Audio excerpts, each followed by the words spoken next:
But what I wanted to do is I want to transition about legendary pricing, right? Because I think that's like a big thing that's going to be a part of this, right? And I only say this because as a podcast, one of our traditional values ever since we've been doing X-Wing is like, how do we help you, find like and become a little bit better of a player? And how do I want to help you so that you don't just run into, having a bad day where you get a legendary and someone's like, well, I'll give you these other 3 other cards. And so the idea is as you're building a deck, right, you want to go through each of your different legendaries and say, well, which ones are going to, benefit you the most. So if you only play, for example, I have a friend that comes to a lot of our local events. He runs Leia. That's his main deck. He's going to pick a new deck up from set 2, and those are going to be his 2 main decks. That's the only stuff he buys for. Everything else he trades away to get cards specifically. So the idea here is JJ and I want to go through and kind of rank dollar value where we feel each of the different cards are, especially after playing with a lot of them from this weekend. I don't know about you, but I got way too many legendaries in my pre-release kits. I don't know how. So I guess long story short is I had we originally had I took both my sons, my nephew, and then my brother and his boyfriend showed up. And like I paid for everybody. So like it was like the most expensive one. I didn't pay. I'm sorry. I didn't pay for one of my sons because it was his birthday. A friend of his paid for this. But essentially, between all of us, like one of my brother pulled a Kylo hyper foil, right? And in his box, and he was like, "Yeah, maybe I should just give you the $25 you paid for the box." I was like, "No, I already bought that box. That's my card. I don't care. That's my card now. You don't get that." I don't know. Maybe I'll let him have it if he wants to continue playing the game. Maybe I'll let him have it. But like we pulled, I don't know, a couple of Dryden Vosses.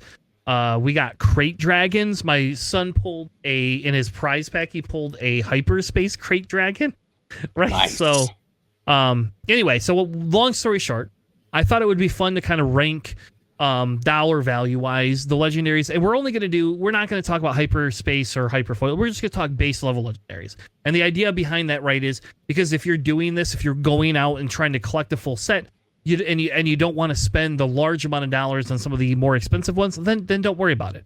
You could get Vader for $70, or you can spend $150 and get a hyperspace version, or I don't know. I think $250 is the going rate for a hyperspace foil. Whatever. We only care about the lower end ones because all the fancy shit I get that are legendaries, I'm hoping to trade away for better or more legendaries. My goal is a 2-for-1 ratio. That's what I like. So I don't know. What did you play? You said you played Cad Bane and Hondo. All right. So did you pull any legendaries in your boxes, your pre-release kits? Yeah.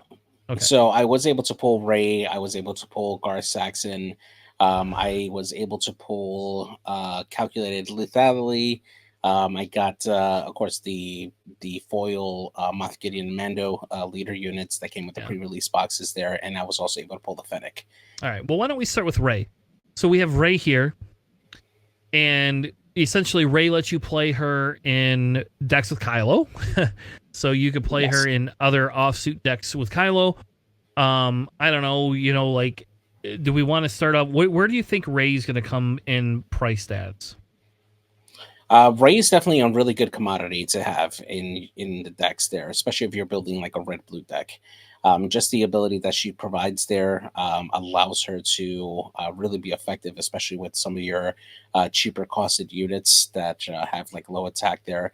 I think she will be a pretty good card to have in there as a support character. I think right now she will probably be in the second to highest tier, just based on the what's the word I'm looking for? Based on the value that she adds to the particular list there. I think that she's definitely going to be like second to highest tier between 50 and 80.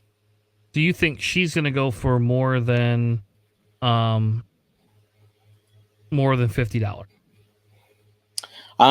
I believe so, mainly because just based on what I saw for the 2 events that I went to, my second event was a lot more larger than my second event or my first event.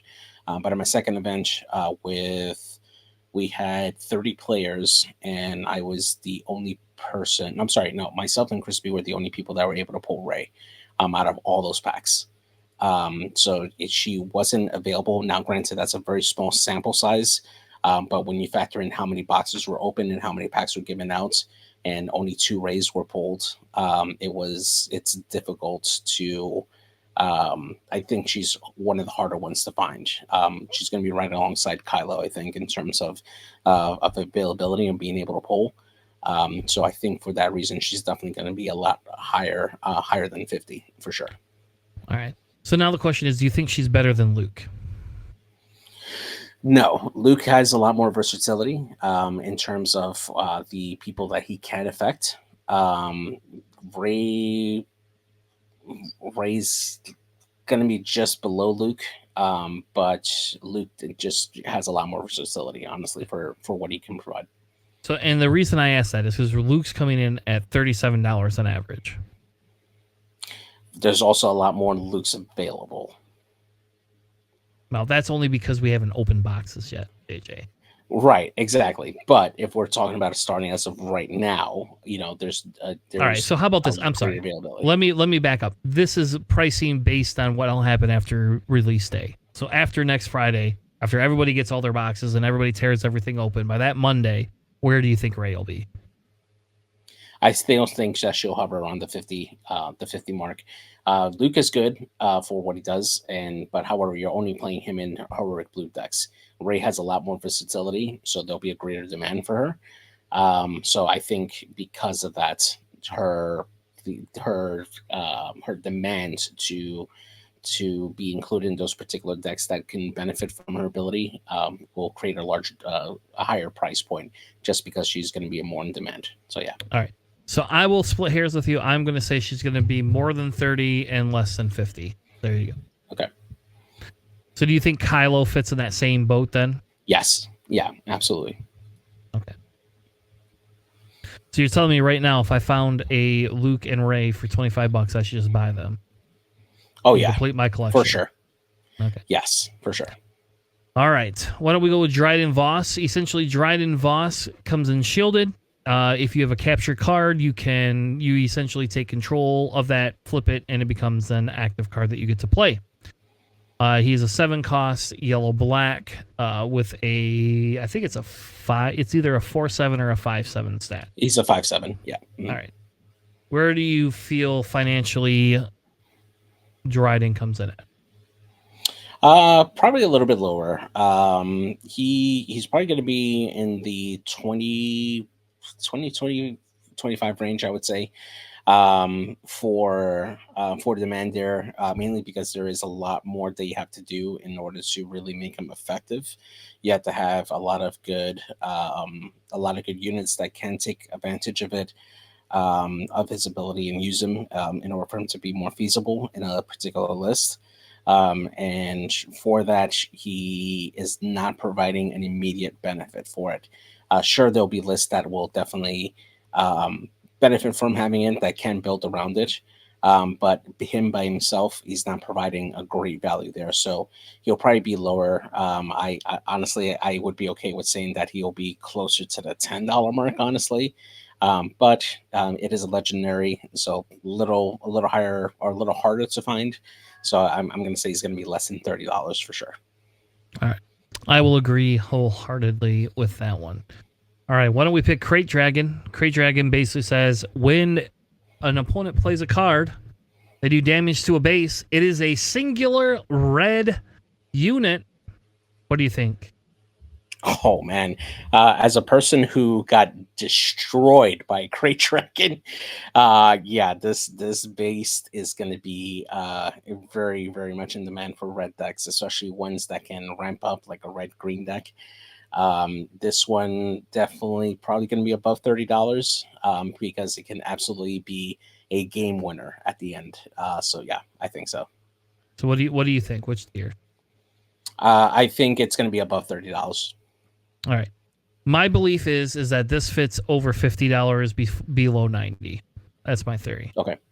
And I say that because my belief is that because it can fit in more decks, unless we have an insane amount of pull. it is a bomb card, and I don't know. I stated this when they this card. This card is stupid. The only thing that like is good against this card is control, really, and you have to be Yeah, like very careful with control. And this card, but I think this card is easily over a $50 card. Like I personally would almost put it up to $100, but I'm gonna be casual and say 50 to 90. yeah, I can agree with that. Yep. All right. Why don't we do, I don't know, let's do Poe next. Yeah. Essentially, Poe he's a 6/6. He comes in at 5. So he has a like insanely good stat line. He is a red hero, but he also basically says discard a card from your hand. You get to pick one of these 3 options. You can then discard as many cards as you want, up to 3, and basically pick each one of the different options. And one of them is do 2 damage. Another one is make them discard a card, and I don't remember what the third one is off the top of my head, but it's something crazy. Um, I'll look it up. Where do you think Poe comes in at? I think Poe is going to come in around the $30 mark. Probably closer to 50, honestly. This is another card similar to Crate Dragon that can help you win games, right? If your opponent's down to like what 24 health, and that's pretty easy to do pretty fast in a red deck. Playing Poe and just discarding 3 cards right off the bat to just You can't do that. finish I'm off going a to game. correct you. You cannot discard 3 cards and discard 3 of their cards. No, You no, could no. discard If your you own. discard 3 of your own cards Gotcha. to Okay. then deal 6 damage to the You base can't do that. You to cannot finish do out. that. You cannot. You can only Oh, do that's it right. one. It's one Yeah. per. Yeah, yeah. Good point. Good point. But still, it is a good way to.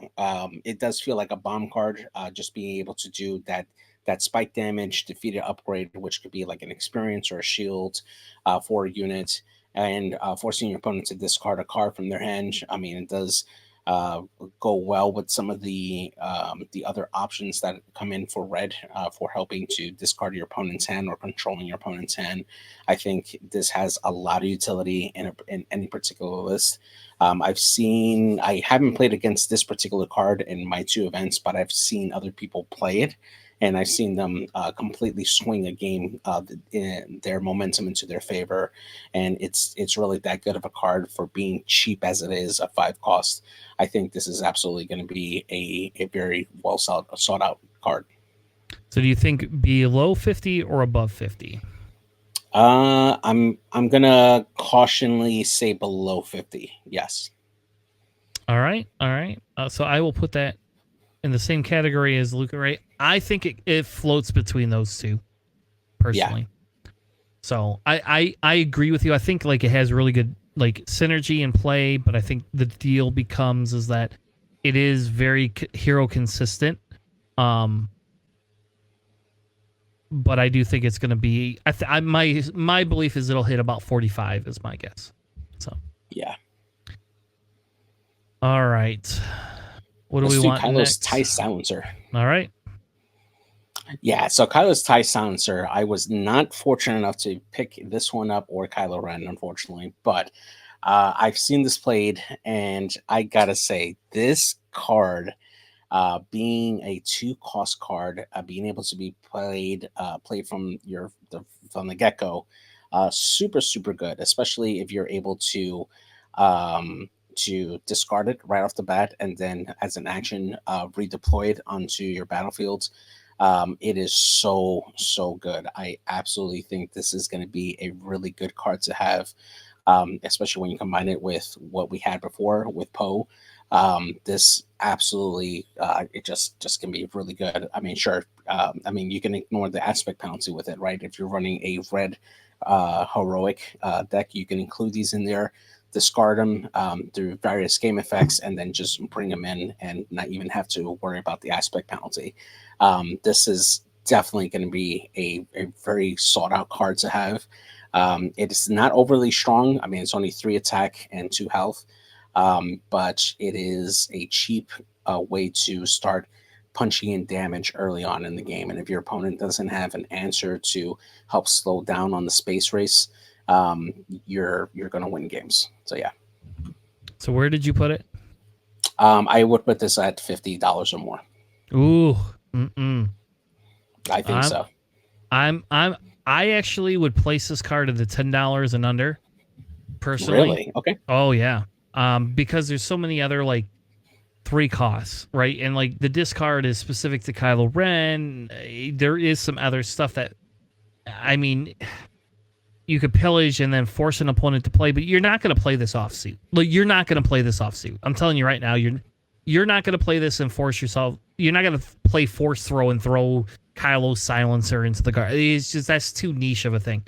I will split the difference, and I will tell you, I believe it fits in this less than $30. Okay, that's fair. I mean, honestly, when I think of this, right, I'm thinking of like red green decks, especially when you start playing cards like Mon Mothma, when you're starting to search for particular cards. You can help mill your deck a little bit faster, and go that way. Or if you're playing this in an Afro deck, for instance, if you're doing like a yellow red deck, that's definitely another way to do it right off the bat as well. But yeah, it is niche, but it's still a powerful effect. Being able to play it out of your discard pile can be really strong, I think. All right. Let's move on to Finalizer. Essentially, Finalizer has Overwhelm, right? And then it also says, by the way, every friendly unit can capture a unit in their arena when it gets played. It's an 11. Yeah. It's an 11 cost, 11/11. Yeah, absolutely great card to swing. I was lucky to pull a few of these. This card can swing the balance. I was able to capture a crate dragon with with a random like shore trooper that I had on there with this finalizer, and it was freaking hilarious because like you take away all your offense from your opponent, right? Because now they have to replay cards from their hands that are going to be exhausted if they don't have ambush, and now they have to try to go after those units that capture those cards so that way they can get them back into the game. Finalizer just really helps, especially if you're leading in the game. You basically take out all the win from your opponent. Absolutely bomb of a card. This is probably going to be at the same tier as Crate Dragon, I would say, for sure. Whoa. No way. Yes. I don't think so. Yes. Well, that's the case. Yes, I'm I think rich. so. 'Cause I've got 4 of these things too. So Nice, man. I'm putting this at the $10 and under card. What? No. Yeah. No. Yes. Uh-uh. You want No, to hear why? No way. Okay, go ahead. All right. So Devastator is about $10, $10 to $12. Devastator comes out 1 resource before. Devastator has Sentinel. Devastator does damage equal to the amount of resources you have to a unit when it comes out. Finalizer makes you have units. If you have no units, I agree with you, in draft or in sealed, it's probably a decent card if you can get to that unit fair. amount. But like, Okay. you're against aggro, or are we gonna get to, are you gonna ever get to 11 resources? I mean, I will tell you, I play a lot of Pelp. I wish Alex was here because Alex plays a lot of Pelp too. We play a lot of Pelp, and like when we compare costs to like Devastator, most of the time I prefer Devastator over Finalizer. I think maybe in a draft and sealed where you can get to 11 resources, sure. I will put it to you this way: I hit 10 resources and my opponent gave up. After that, they didn't even, they just gave up playing. For the most part, though, I'm not even hitting 11 resources even in draft and sealed. I don't think it's a thing. There's going to be a very niche piece where you play it. My theory is it's under $10, but I'll tell you what, I will go with less than 30. Is that admirable? Yep, I mean, we could put it 50 or less. Like, this is technically more of a hair splitter, but like, I really don't think it's gonna hit more than $20. Okay. All right, let's do. I don't know what's the. This is the stupid. It's not stupid. I actually like this card a lot, but the Legions card. I gotta find the name of it. The Emperor's Legion? No, No, Endless Legions. Endless Legions. Yeah. Okay. So this one's a 14 cost double green, and it reads: if you reveal any number of resources you're in control, please play each unit revealed in this way for free, one at a time. Um, it is a big card to play. 14 cost though. That is a very tough ask, unless you're doing a ton of ramping in order for you to get this out. I mean, it does allow you some flexibility of putting in some of your higher costed cards into your deck to then reveal them using endless legions. But in the meantime, you gotta A, hope you get this card in your hand, and then B, hope that you survive the game long enough to reach 14 resources to then play endless legions, and then hopefully that's enough for you to win the game. Hopefully you've played a lot of sentinels in on your side to help delay. I hope that you have sentinels in your resource pile in order for you to delay the your death for one turn, and hope that they don't have a super laser blast waiting to kill all your endless legions that you just put out on the board for you to take advantage of later on. Um, this honestly, I see this under $10, just because there's just a lot of work in order for you to really get a full advantage of. If you do manage to pull it off, hell, I mean that's big. That's something really big. But honestly, I don't see this being like a very meta card. I don't see a lot of people really incorporating this in their list. They might have one copy of it just in case, on the off chance it does happen. But honestly, yeah, this is like a sideboard card for me, and it's going to be under $10 for sure. All right, so I'm going to agree with you in the aspect of I think people view that card that way. I do not agree with you in the aspect of I think this card should be worth more and should be played more. And yes, it is niche. But for example, Hunter Green and Pulp Green and Jabba Green, all three of those I've successfully accomplished the goal of getting this out as not a one of, but as a three of. Nice. I will 100% though agree with you that people will undervalue this card, and selfishly, I would like you to all agree with me and make this card under $10 so I could pick up like 20 of these and then wait till they increase in cost. Nice. But for now, I have to agree with you. Let's do DJ next.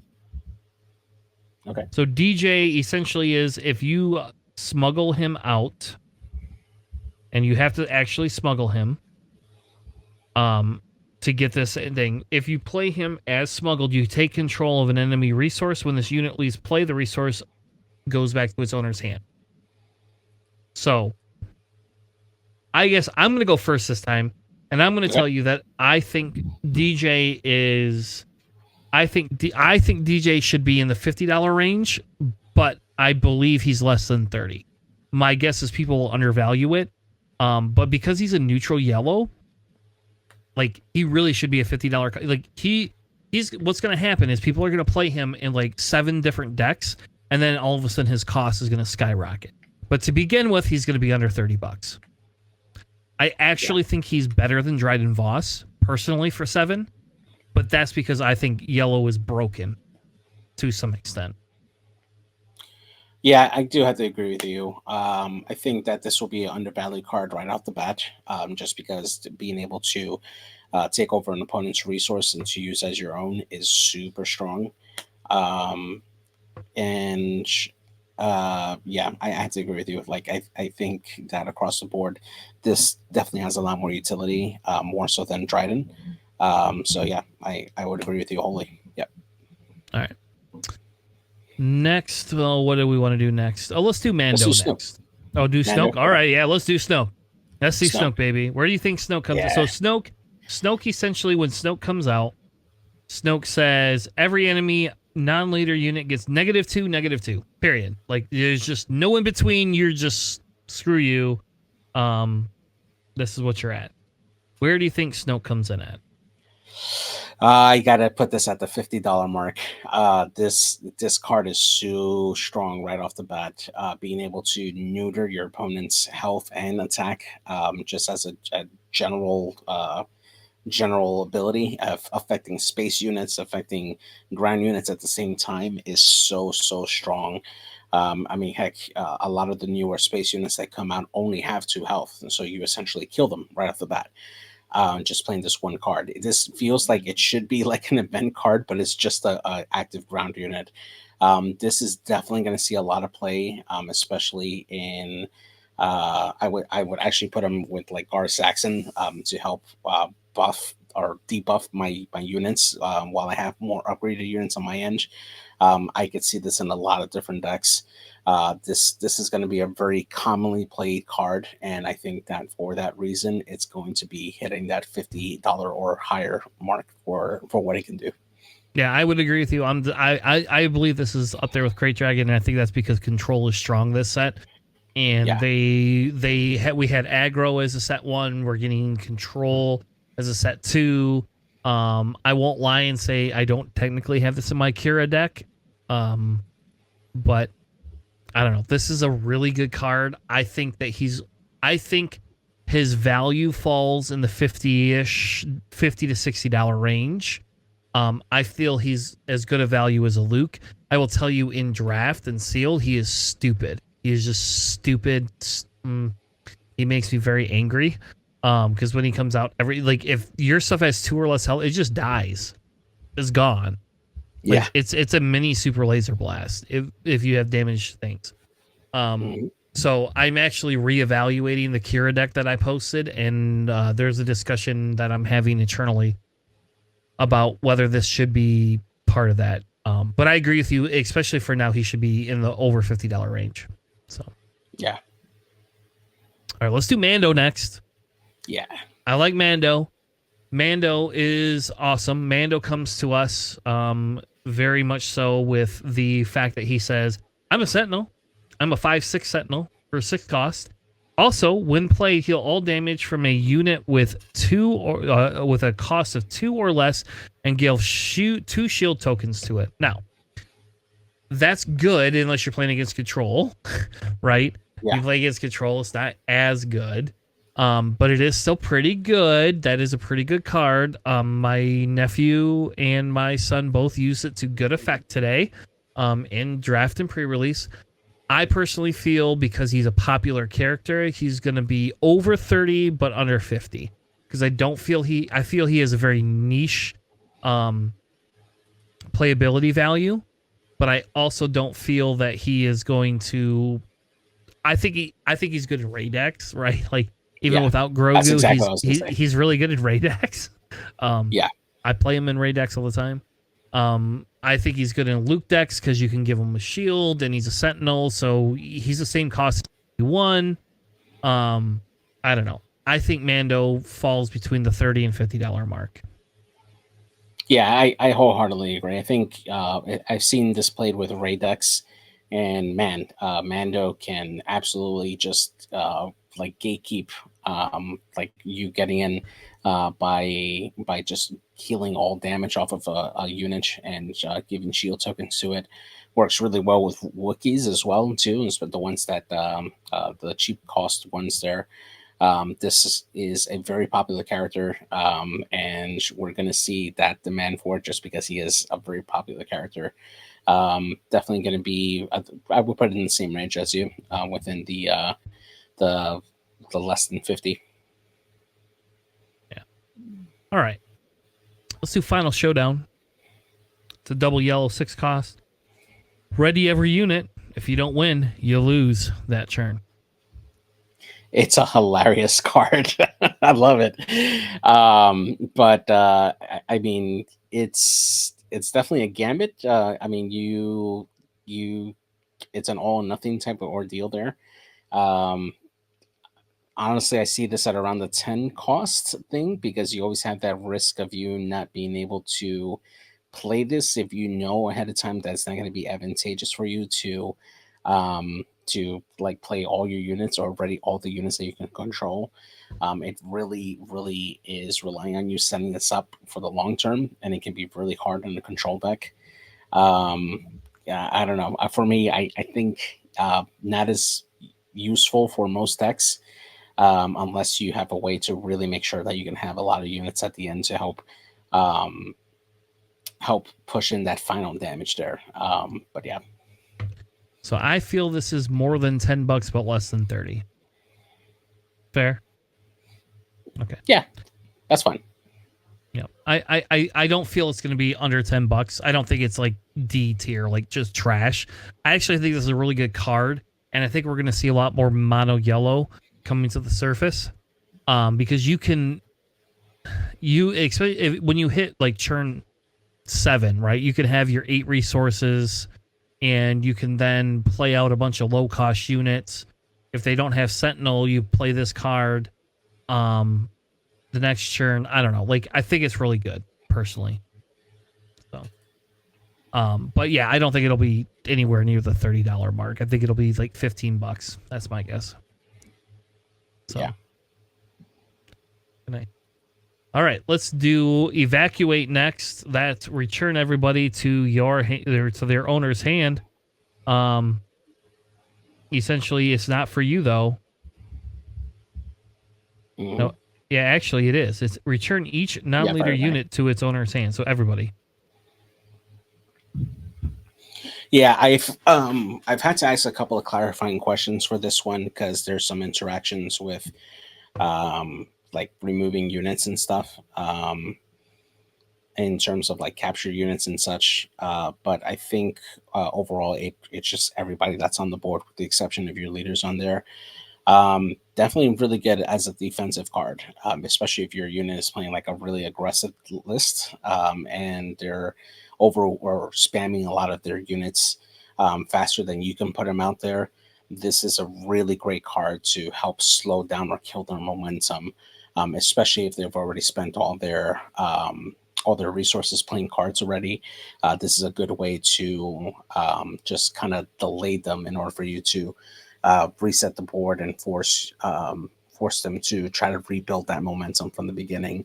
And a lot of times it's hard because typically for some of those aggro decks, you're not doing much more resourcing towards the mid to late game, as you typically have a lot more cheaper cards. So it really limits you in the amount of cards you can play afterwards to try to recuperate from this attack. Meanwhile, an opponent that's playing this usually is resourcing more and has a lot bigger pool to play units more often. So it's actually can be a really good valuable card. I would definitely put this above $10, more under the 30. All right. I guess because I created those tiers, I will grant that one as well. I think it's almost in the $10 and under tier. I don't know. I don't think it's as unplayable as Black 1 was, but I don't know. I don't know. It's hard to say because like you have to return your own units, right? So Yeah. I mean, and it feels stupid because then like do you collect the bounties, right? Are we able to collect bounties? I don't know. Like, so there's too much variability for this card. I don't know. Yeah. We'll see. I'll put it there, and we'll call it a day. And because I don't want to spend hours on it. All right. All right. Let's do rule with respect. That's the next one. That one essentially is it's a 4 cost. It says a friendly unit captures each enemy non-leader unit that attacked your base this phase. And by the way, do not do this with a Sentinel unit because I did that with a Sentinel unit and regretted it. So don't do that. Yeah, exactly. Because you're basically making them. It's going to be a free return pretty soon after that. Yep. I mean, like, in fairness, like I had an opponent that had 3 units that attacked the base, and then I played that, captured them with my Sentinel, did 2 damage to their base, and the next turn they killed the Sentinel and got all their cards back. So I mean, I guess it delayed them 2 turns, right? So still, where do you think this falls? Probably around the $10 range, honestly.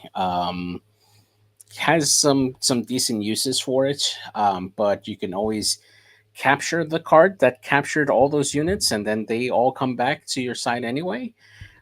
So I mean, a good delay tactic, but I mean, could be useful. I definitely see this all as about a $10 card. All right. So I'm going to change the tier. I'm going to say 15 and under. There you go. That's what we're going to Okay. do. Is we're going to say 15 and under. I agree with you. I think this is a 15 and under card. All right, we have 2 left. One of them is that double blue card, which I don't know. Oh, the double blue card is called Second Chance. And this one is an upgrade that says, when defeated for this phase, the unit's owner may play it from their discard pile for free. It's a double blue, so essentially it's a 6 cost if you play it in any blue deck, 4 costs if you're playing it in a double blue Saxon or Iden. Where do you think this falls? Probably around the above $15 deck. I think it has a good utility above the across the board there. It's not really a bomb card. It's not like overly broken, but I think it's definitely a card that does give you a lot of good benefits across the board. So I would definitely put this in that between $30 to $15 range for what it can offer. Yep, I would agree with you. I think you're right. All right, let's move on. The Darksaber, we already did Snoke. There we go. We'll put Snoke twice. I don't know why he's in there twice. We'll do Darksaber is the last one. Darksaber essentially says basically ignore it if it's a Mandalorian unit, right? Or so you can play this if you have Mandos off suit. You don't have to be on suit to have this. You cannot attach to a vehicle. So just so you know, there's no vehicle attaching. And then it also says, attach unit gains and on attack, give an experience token to each other friendly Mandalorian unit. It is an amazing legendary. What do you think, JJ? Yeah, I think so. I think this is a card that's definitely going to be on the high tier. I would probably put this closer to $90 tier, honestly, for what it can do. I mean, it's buffing your unit that's equipping it with a +4/+3. And then on top of that, it's giving the experience unit to other friendly Mandalorian units that are there already when you attack. If you're able to pull out, and thankfully this set does provide a lot of cheap Mando units that you could put on the board. This has a lot of utility across the board. I mean, you could put this in a Gar Saxon deck. You could put it in a Sabine deck. There's on a Mandalorian deck. It is Mando, Bo, yeah, Sabine. Yeah, exactly. There's so much utility for this particular card, and it's cheap. I mean, for 4 costs for what it can do, this is definitely a card that's going to see a lot of play, and it's for good reason.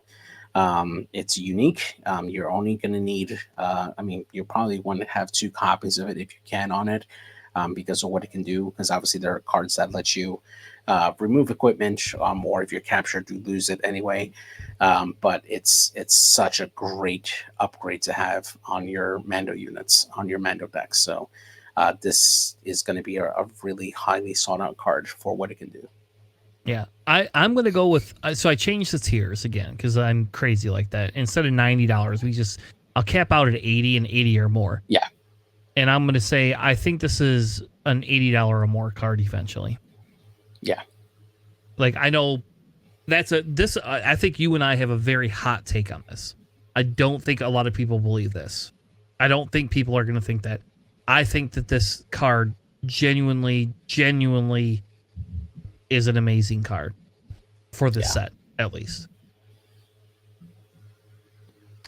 Absolutely. Well, all right. Well, that is our pricing tier rankings.